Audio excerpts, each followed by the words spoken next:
আমরা এখানে এসেছি মূলত আমাদের ভাইবার যে ভাইবার রেজাল্টের দাবিতে। প্রায় 1 বছর হয়ে যাচ্ছে আমরা এমসিকিউ এবং রিটেন এবং ভাইবা দিয়ে বসে আছি। ভাইবা হয়ে গিয়েছে, অলরেডি 3 মাস পার হয়ে গিয়েছে, এখনও পর্যন্ত আমাদের ভাইবার রেজাল্ট আসেনি এবং কোনো কারণ ছাড়া, কোনো যুক্তিযুক্ত কোনো কারণ নেই। আমরা প্রায়ই শুনছি আজ হচ্ছে, কাল হচ্ছে, আগামীকাল হচ্ছে। আমাদের জীবন অলরেডি দুর্বিষহ।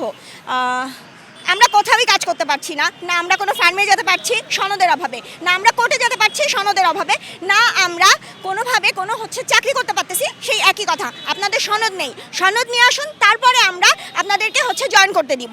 সনদ নিয়ে আসুন, আপনারা কোর্টে প্রেজেন্ট হতে পারবেন। আমরা শুধুমাত্র আজকে এখানে এসেছি আমাদের সনদের দাবিতে, যেটা কি না আমাদের যৌক্তিক দাবি। এর আগে যে দাবিটা হয়েছিল তখন বলা হয়েছিল যে আমরা নির্বাচনের পরে আপনাদেরকে রেজাল্ট দেব, নির্বাচনের আগে এখন আর কিছুই সম্ভব হচ্ছে না।